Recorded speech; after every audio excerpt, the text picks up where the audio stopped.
Ja, då befinner jag mig i Hongkong som är en särskild administrativ region i södra Kina.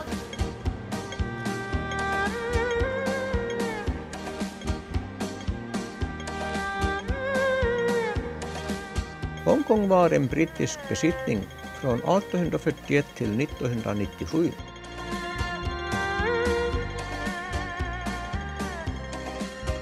Och britterna ockuperade Hongkong 1839 under opiumkriget och Kina tvingades i fredsfördraget 1842 avträda Hongkongön och Hongkong blev därefter en brittisk koloni.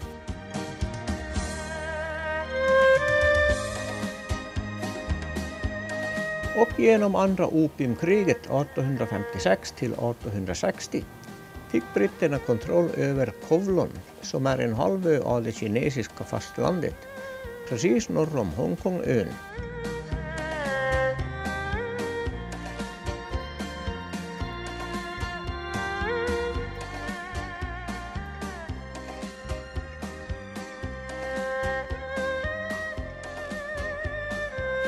Och under andra världskriget ockuperades Hongkong av Japan.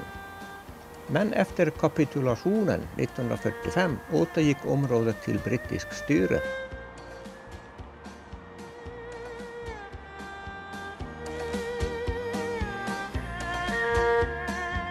Och britterna arrenderade år 1898 det så kallade nya territoriet på 99 år framåt.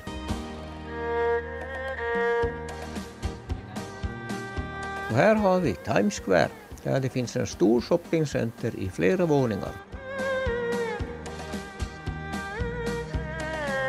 Och Times Square ligger på Hongkongön, alldeles i närheten av mitt hotell i Causeway Bay.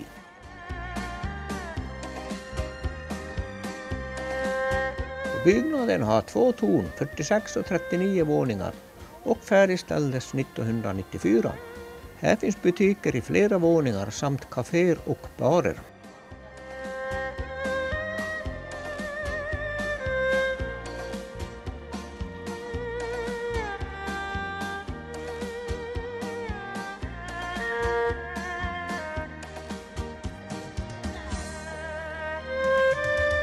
Och området runt Times Square är livligt med mycket folk och en massa butiker och barer. Och Hongkong är en stad med puls, lika som Bangkok. Men en stor skillnad märker man direkt då man kommer hit från Thailand. Alla de vänliga leenden och hälsningarna, de stod slut här. Men jag fortsatte med hälsningar och smilar även här. Men då fick man konstiga blickar istället.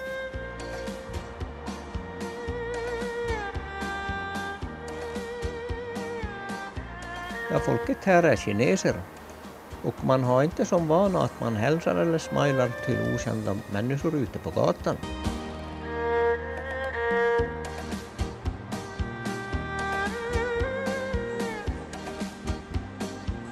Här kommer det ett intressant och originellt fordon.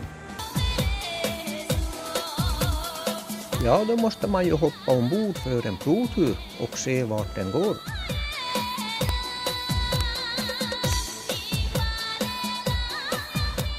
Spårvagnsnätet är 13 kilometer långt och började trafikera Hongkong 1904.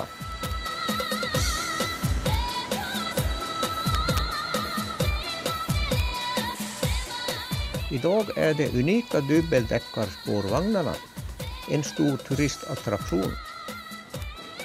Spårvagnarna går bara här på Hongkongön mellan Shau Kei Wan och Kennedy Town med en cirkellinje inom Happy Valley.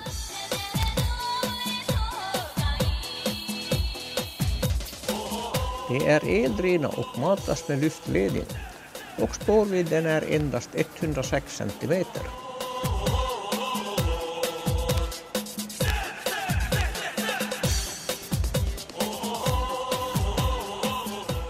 Man transporterar 220 000 passagerare per dag, totalt på alla tåg och samtliga linjer.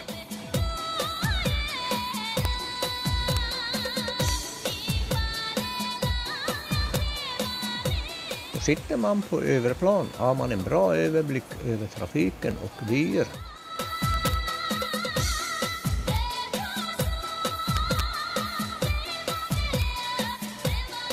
Ja, det är en häftig stad med väldigt mycket bussar och spårvagnar.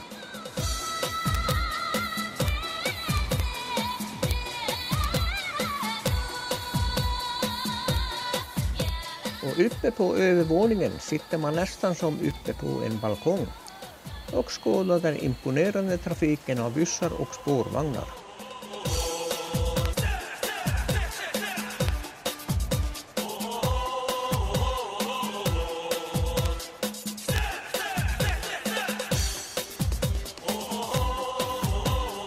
Ja, det är imponerande att se all den kollektivtrafik man har i Hongkong.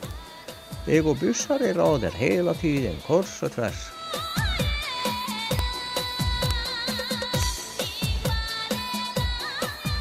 Spårvägen följer Causeway Bay och man har totalt 163 vagnar för persontrafik.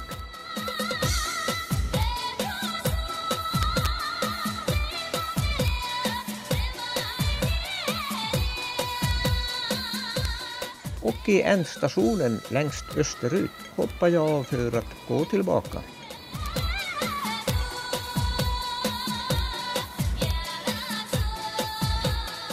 Det är helg nu och en massa folk är ute på gatorna. De sitter på trottoarerna och grillar eller äter och dricker något.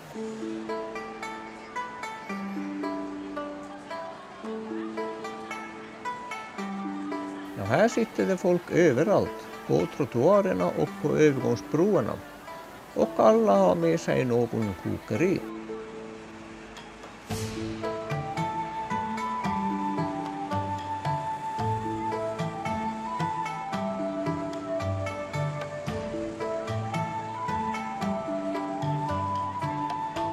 Och jag fortsätter västerut till Victoriaparken.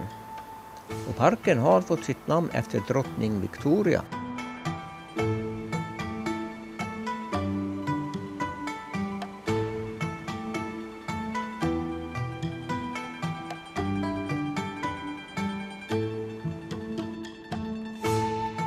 Jag fortsätter västerut och mellan byggnaderna här ser man Hongkongs fastland.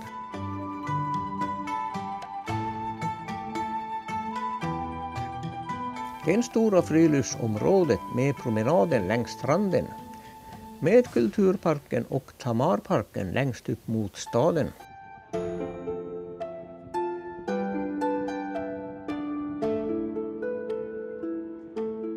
Och den runda byggnaden tillhör lagstiftningsrådet. Och byggnaden där Tamarparken går genom byggnaden är Hongkongs centrala regeringskansli.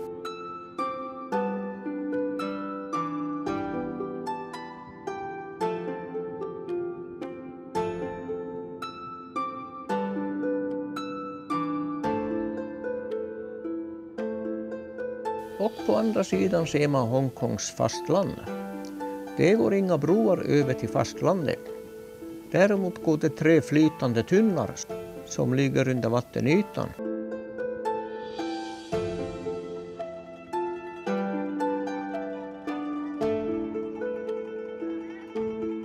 Och passagerarfärjorna går i skytteltrafik mellan Hongkongön och fastlandet. De typiska Hongkongs segelbåtarna erbjuder olika båtturer.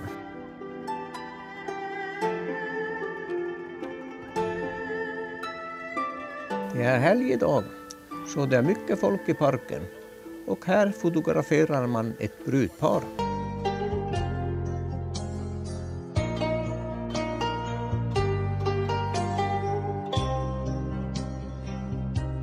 Från Tamarparken västerut till vänster i bild kommer centrala Habofront och efter den Nöjesparken.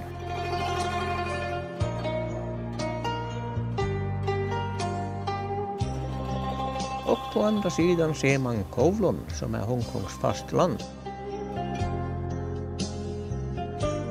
Hongkongön är en av 3 huvudorter i Hongkong och ön är cirka 14 kilometer från väst till öst och är 80,4 kvadratkilometer stor. Och norr om ön ligger det andra området av Hongkong som heter Kowloon. Och nya territoriet är det 3:e huvudområdet i Hongkong och ligger norr om Kowloon. Hongkong ligger i södra delen av Kina och hela Hongkongs geografiska område är cirka 63 kilometer från väst till öst.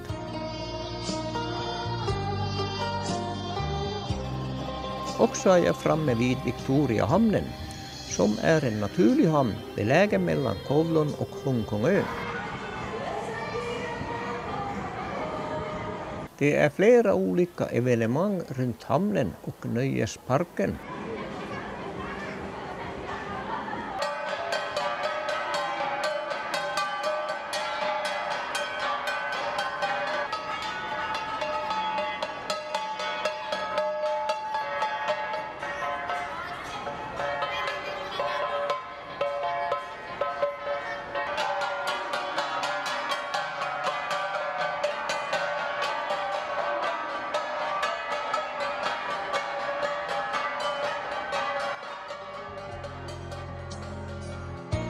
På grund av dess djupa vatten är hamnen en naturlig hamn, som också med sitt strategiska läge i Sydkinesiska havet är huvudfaktorer till att Hongkong blev en viktig brittisk handelskoloni början 1800-talet.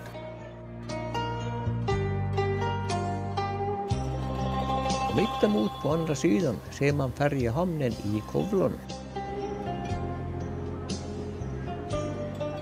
Och så tar jag färjan över till fastlandssidan. Och färjan tar en 10-15 minuter och kostar endast 7 kronor.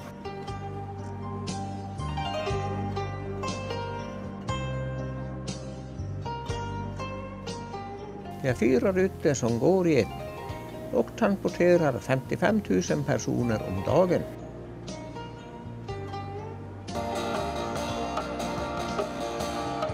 Och då är jag över på fastlandet i det område som heter Kowloon.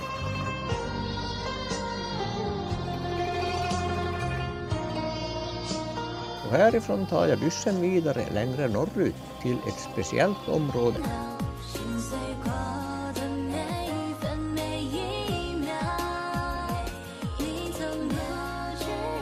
Kowloon är cirka 47 kvadratkilometer stort och är ett centrum för Hongkongs turism och nöjesliv.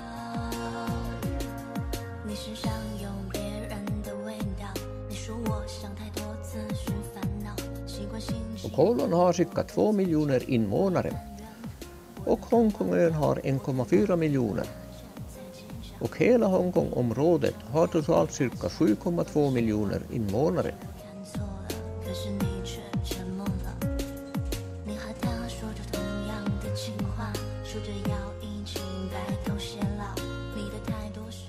År 1997 lämnade Storbritannien över Hongkong till Kina och Hongkong blev då Kinas 4:e största storstadsområde.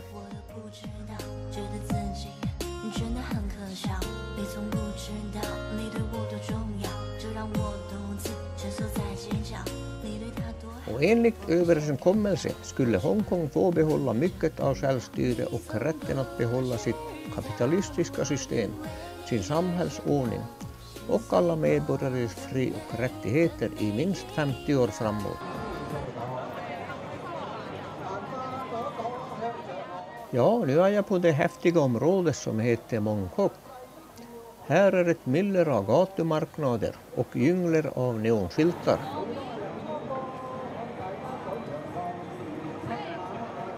Och här finns mängder av gatumat och bra kameraaffärer. Enligt många är det Mong Kok som är Hongkongs hjärta.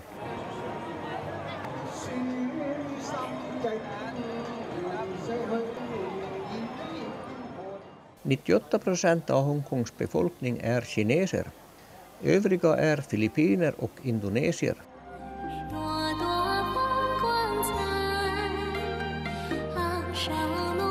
I motsats till fastlandet råder det religionsfrihet i Hongkong.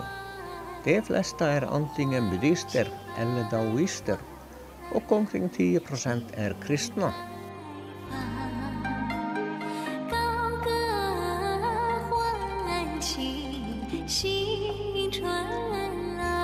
Hongkongs officiella språk i den officiella förvaltningen, kantonesiska, vilket är lokalspråket, och engelska muntligt, och mandarin och engelska skriftligt.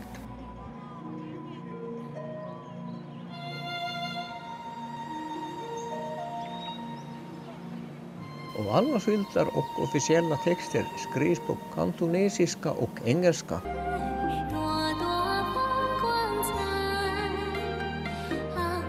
Efter återföreningen med Kina råder vissa spänningar beträffande hur mycket av det demokratiska systemet får råda i Hongkong.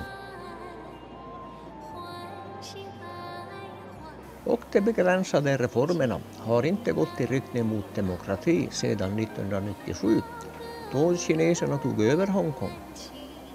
Och regeringen i Peking har gjort klart att de anser sig ha sista ordet i frågan hur lagar ska tolkas.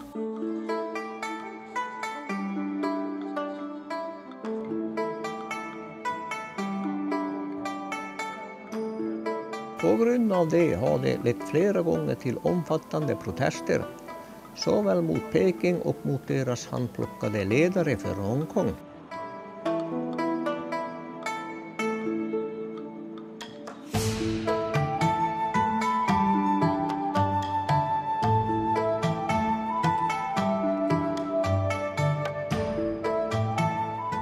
Och Hongkong blev snabbt ett alternativ för kineser som ville flytta från oroligheter före och efter kommunisternas maktövertagande 1949.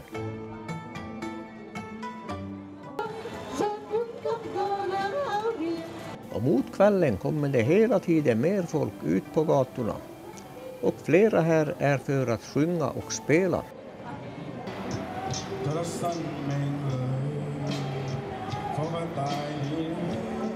Och det verkar vara en del kända artister, eftersom det samlas mycket folk runt artisten.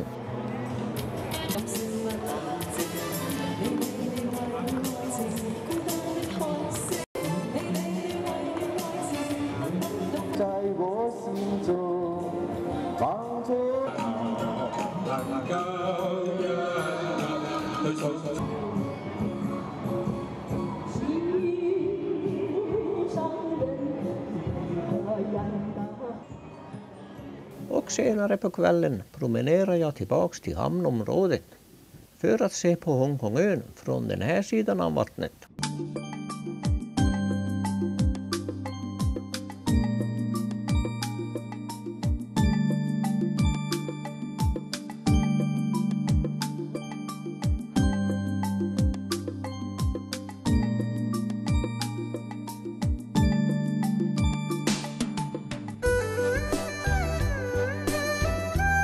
Mittemot ser man Victoriahamnen in till den höga byggnaden i Financial Centrum.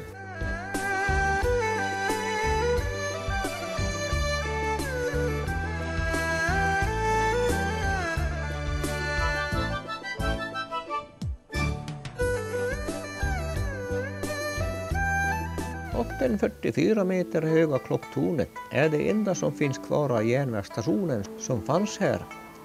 Tornet färdigställdes 1915.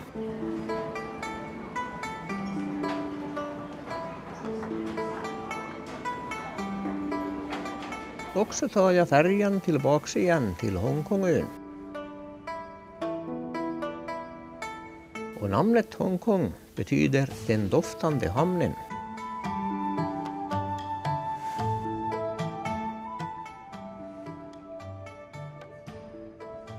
Och så anländer vi Victoriahamnen, som ligger intill finanscentret, där Hongkongs administrativa centrum ligger. Och intill hamnen finns även nöjesparken med det stora pariserhjulet.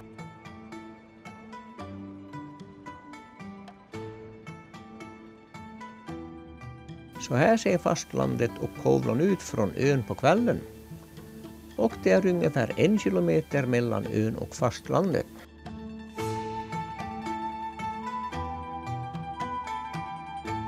Och Hongkong är en marknadsekonomi som är uppbyggd kring internationell handel och är idag ett av världens ledande finansiella centra.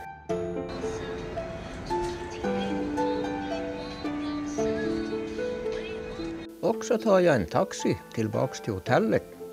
Och taxi är jättebilligt, endast 40 kronor. Och det är taxametern som gäller, inget fuskande här.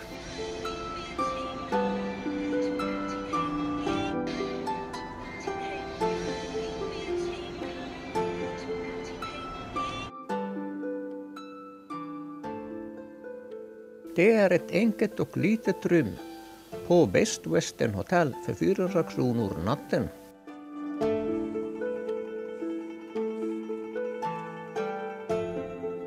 Morgon igen och jag ser söderut mot bergen.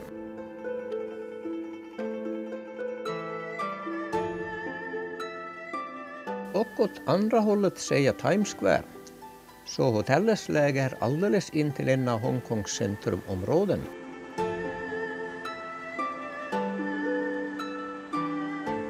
Men hotellet var lite svårt att hitta då jag kom hit med tunnelbanan i förrgår kväll, då ingången ligger på en liten sidogata. Och jag tar bussen västerut till Victoriahamnen.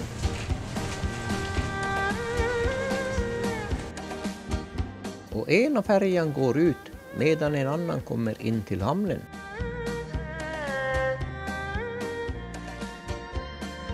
Och jag tar båten över igen till Kowloon. Det är billigt att åka buss, tåg eller båt här. Ja, även taxin är billig. Och färjan går på endast 7 kronor. Och så anländer vi hamnen i Kowloon igen. Och jag går längs med strandpromenaden för att se Hongkongön dagtid. Jag hann inte med det igår då jag fastnade i häftiga Mongkok.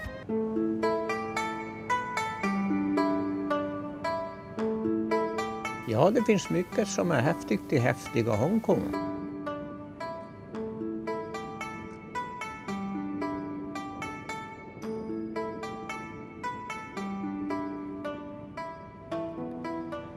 Där har vi då andra sidan som är Hongkongön. Och Hongkong har inga importtullar förutom på alkohol, tobak och drivmedel. Ekonomin anses vara en av de friaste i världen. Inkomst- och företagsskatter är låga och affärsklimatet är öppet och lättillgängligt.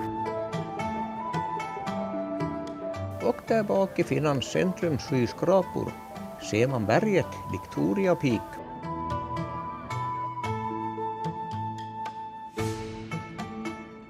Hongkong är en utpräglad serviceekonomi där logistik som sjöfart och flyg och finanssektorn samt turism och handel är de dominerande sektorerna.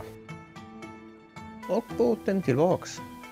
Och från Victoriahamnen tar jag en taxi upp till bergen.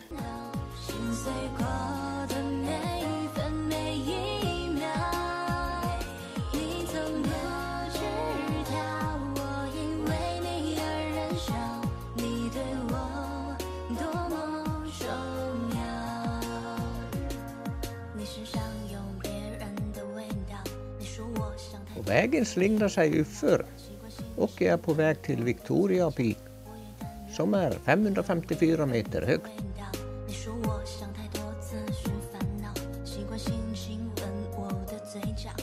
Och berget är Hongkongöns högsta punkt, dock inte högst i hela Hongkong, vilket är Tai Mo Shan på fastlandet.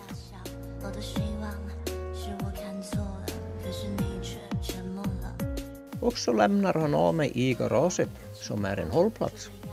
Och här finns massor av turistfällor, barer och souvenirbutiker.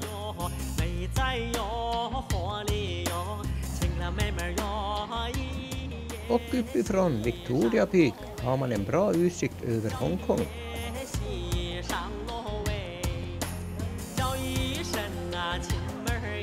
Och här är mycket turister som besöker berget på grund av utsikten, som årligen besöks av 7 miljoner turister.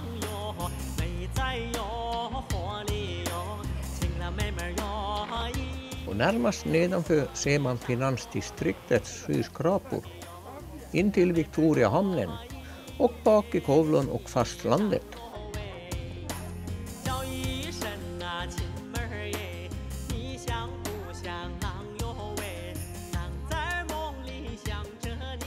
Det finns flera olika sätt att ta sig upp till berget. Från Hongkongs centraldistrikt går det bussar upp till toppen. Men bergbanan är det snabbaste sättet.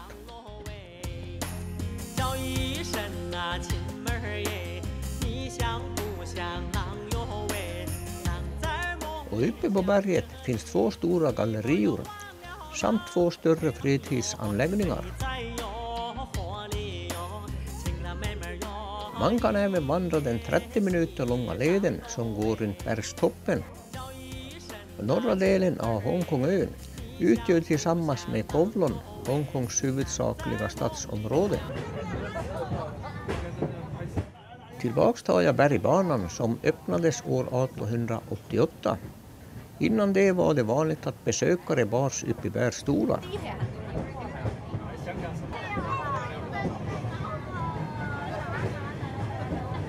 Och nere igen i finanscentrum och dess gator med hyls.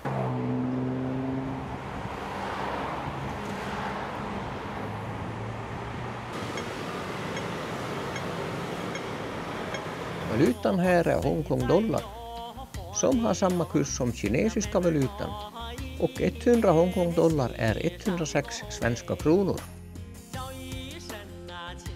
Och Hongkongs flagga började användas den 1 juli 1997 då Hongkong återlämnades till Kina. Och blomman är Hongkong Bauhina som är typisk för Hongkong. Där trädet blommar genom hela vintern.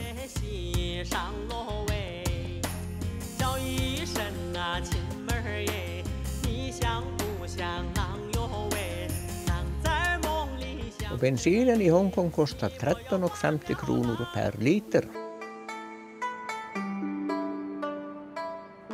Tillbaka på Times Square i närheten av mitt hotell.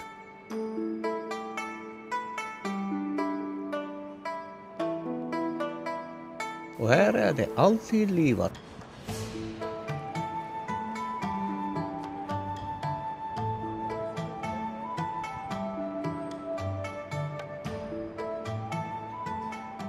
Och nästa morgon efter 3 nätter i Hongkong tar jag en taxi för 28 kronor bort till Victoriahamnen.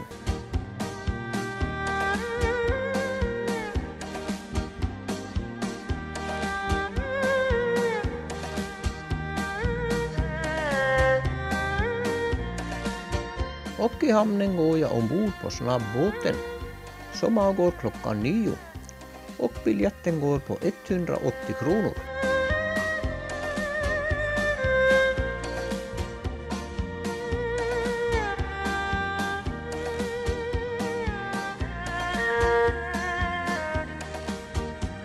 Och efter en timme anländer jag då Macau som är hela resans sista anhalt. Resan har gått västerut från Hongkongön till Macau. Macau ligger i södra Kina, 65 kilometer väster om Hongkong. Och hela Macau-området är cirka 12 kilometer från norr till söder.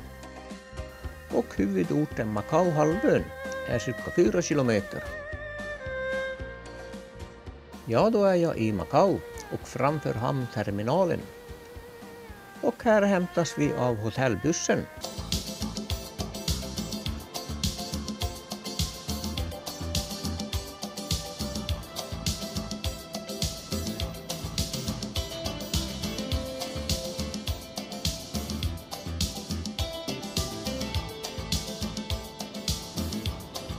Ja, här har vi då redan hotellet. Det tog då inte ens 10 minuter hit.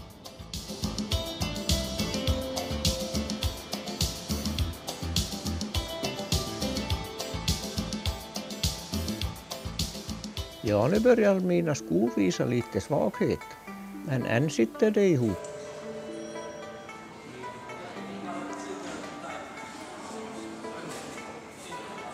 Ja, hotellet och rummet är riktigt fint. Men inte alls dyrt för det är ett kasinohotell och då bor man billigt. För det räknar med att ta igen pengarna på kasinot.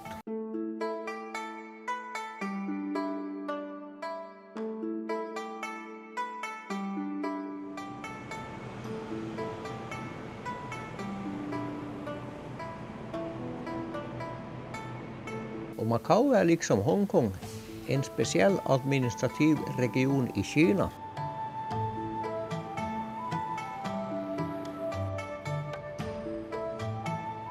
Och Macao grundades som en portugisisk koloni år 1557 och blev en viktig handelscentrum. Och år 1979 blev Macao ett kinesiskt territorium under portugisisk förvaltning.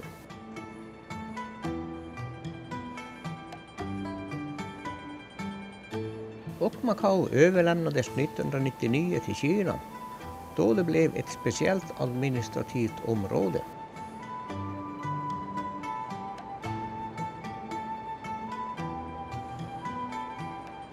Och lika som Hongkong ska även Macao behålla ett stort mått av politisk och ekonomisk självständighet under 50 år.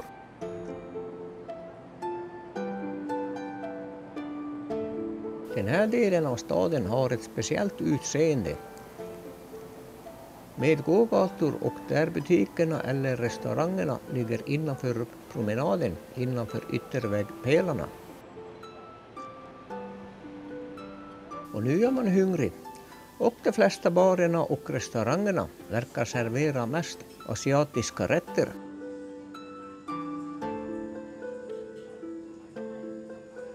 Och valutan här är pataka och 10 pataka är 10,60 svenska kronor. Patakan har samma kurs som Hongkong-dollarn och kinesiska yuanen.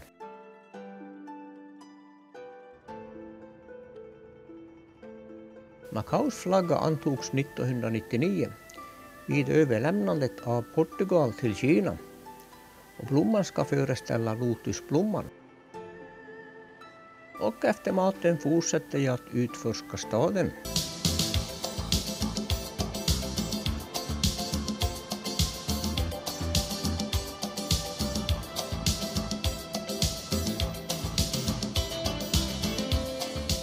Macao har 608 000 invånare och det officiella språket är portugisiska och kinesiska.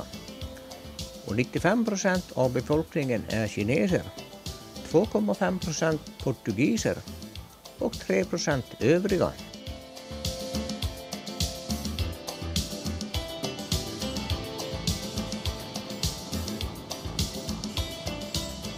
Och här finns många häftiga hotellbyggnader med kasinon som blivit kinesernas Las Vegas.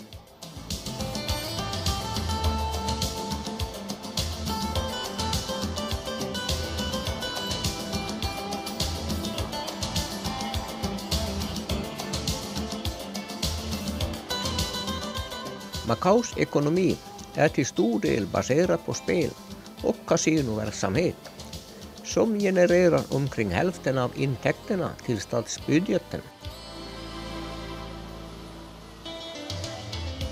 Allt fler fastlandskineser reser till Macao för att spela på kasinorna och man avser att förvandla Macao till hela Asiens Las Vegas.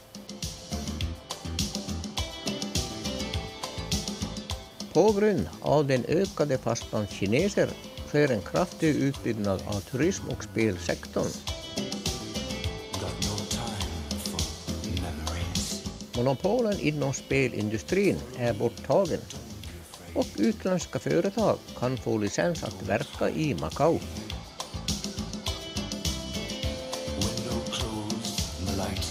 Det här är en av 2 broar som går över till Macaoön där flygplatsen ligger. Macao bestod tidigare av 2 öar ut över halvön. De 2 öarna är hopbyggda nu då man fyllt upp med jordmassor mellan öarna.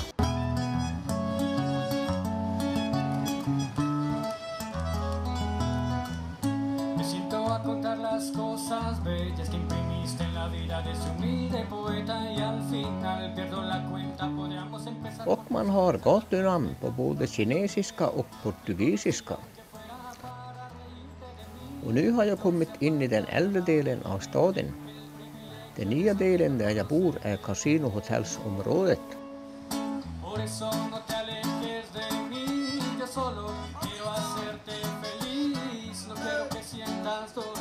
Macao är inte större än att man kan gå runt hela staden Macao på halvön.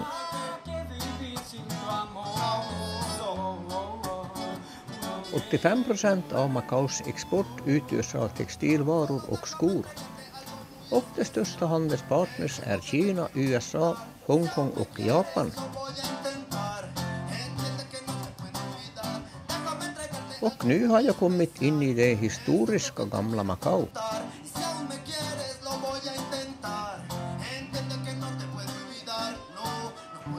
Och här ser man verkligen att Macao tillhör Portugal. Med de typiska gatstenen som i Portugal.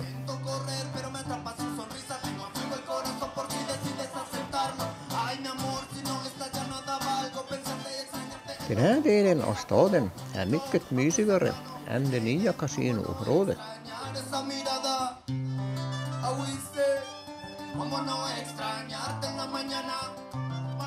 Portugiserna började bosättningen av Macao under mitten av 1500-talet.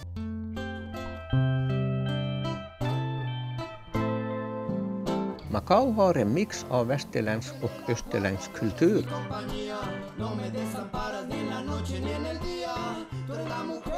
Och här i det gamla historiska området kan man se de äldsta och bäst bevarade byggnader med västerländsk stil i hela Kina.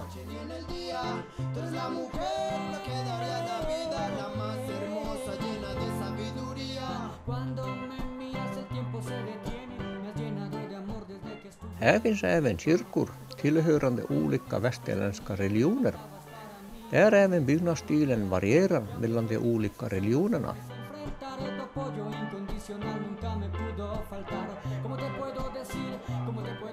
Många kyrkor har olika inslag med dekorationer och målningar i kinesiska eller indiska stilar.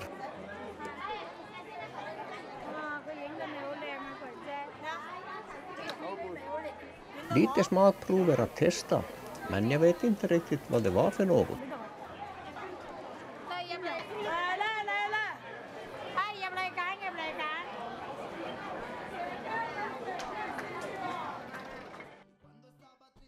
Ja, vad vore livet utan en cappuccino, som är en av resandes njutningsbara stunder.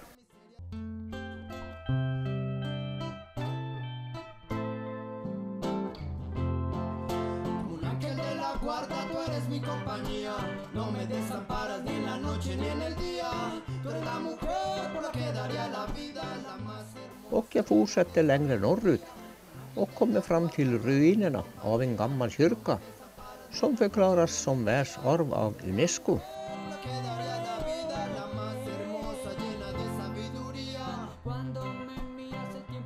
Ruinerna är resterna av Sankt Paulskyrkan.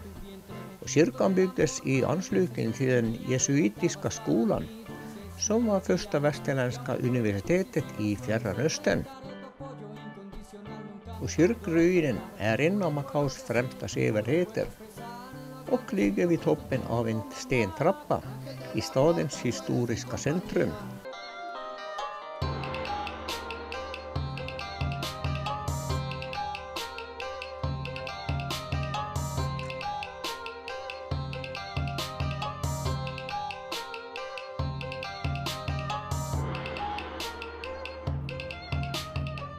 Fasaden är den enda som står kvar idag, som byggdes i sten av japanska kristna i exil och lokala hantverkare år 1620 till 1627.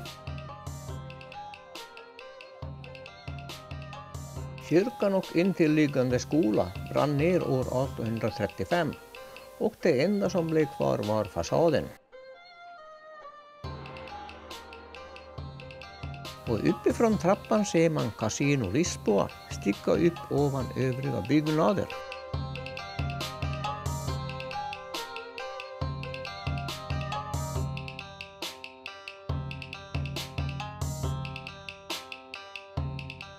Och åren 1990 till 95 restaurerades det som var kvar av kyrkan och gjordes till museum.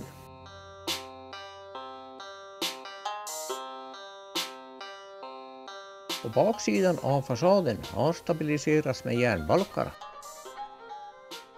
Och intill ruinerna ligger ett fort uppe på bergstoppen som är Macaus högsta punkt.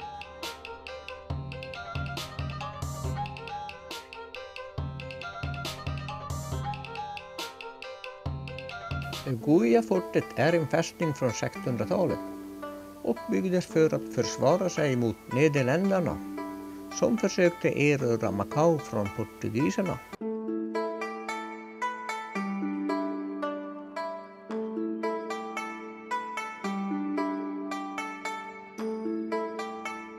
Uppifrån fortet ser man staden och i bakgrunden Macauön Taipa.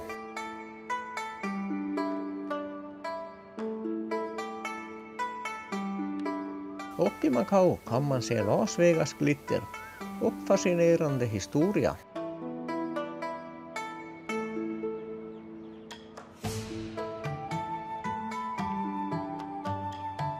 Och jag fortsätter ner från fortet och tillbaks till stan igen.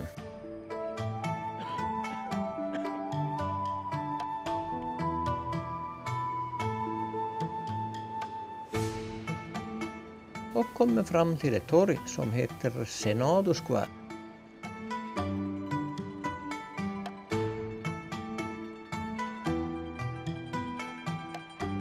Torget är en av 4 största torg i Macau och har fått sitt namn på 1400-talet.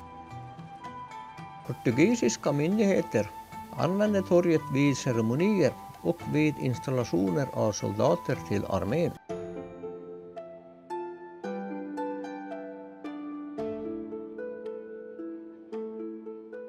I början av 1990-talet har portugisiska experter lagt nya färgade mosaiksten i torget i vågformationer.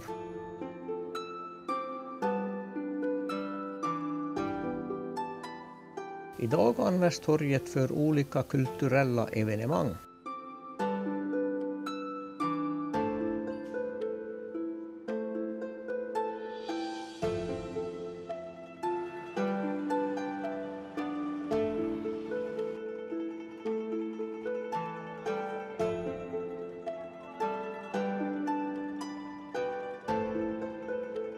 Och man har massor av dekorationer med belysning.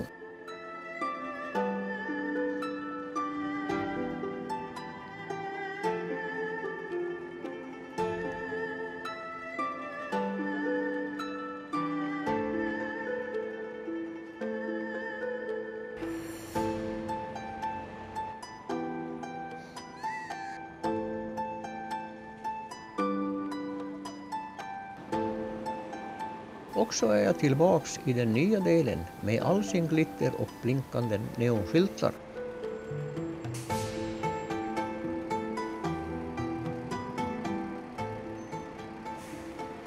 Macau har idag en större kasino- och spelomsättning än Las Vegas. Och huvudprodukten i Macau är inte spelautomater som i Las Vegas. Här är det istället baccaratspel med höga insatser, som är ett kortspel liknande poker. Och cirka 90% av kasinos intäkterna kommer från baccaratspel.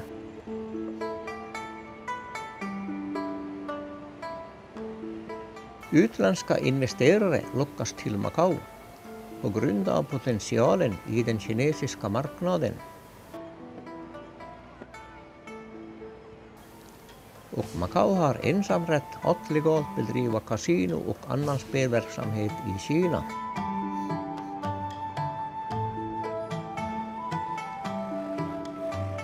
Macau har en hög tillväxt, som rekordåret 2004 var hela 28%.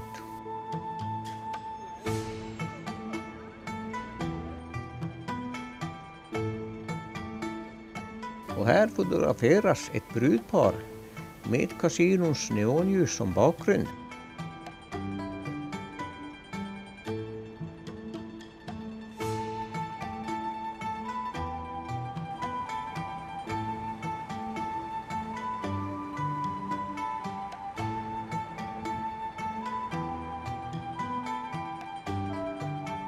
Macau är som Las Vegas, vacker att se på nattetid med all den ljus och glitter.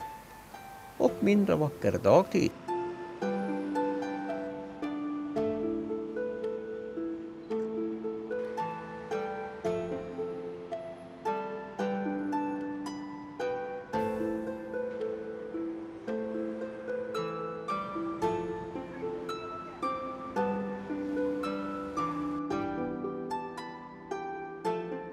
Och nu är jag tillbaks på gatan till mitt hotell.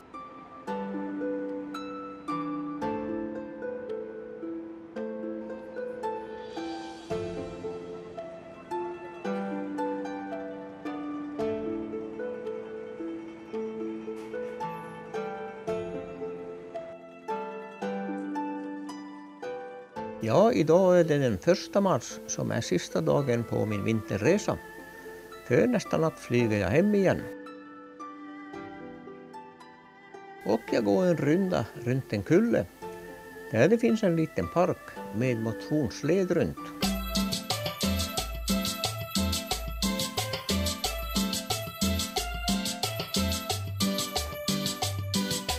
Och jag kommer in på ett annat hörn i det historiska området. Och här håller man på att restaurera en byggnad.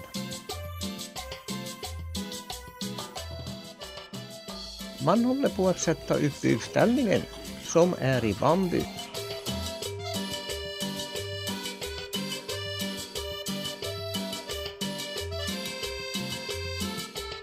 Och den här mannen håller på med att fästa ihop bambustören.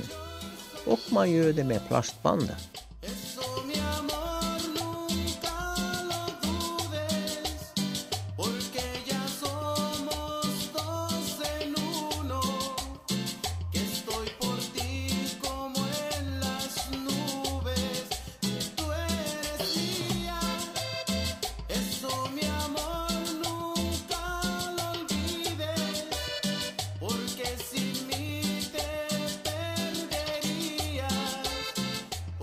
Ja, i Macao kan man promenera genom historiska gator och till moderna glittrande kvarter.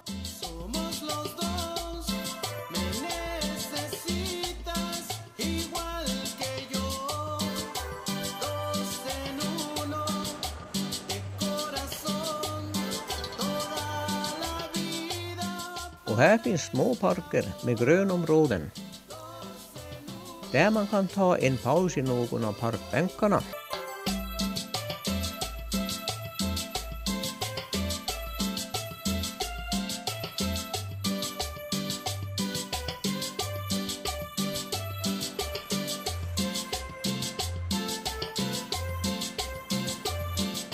Och nu börjar det bli dags att lämna Macao och ta hotellbussen ner till hamnen för att återvända till Hongkong för att flyga hem i natt. Och därmed avslutar jag resan för denna gång.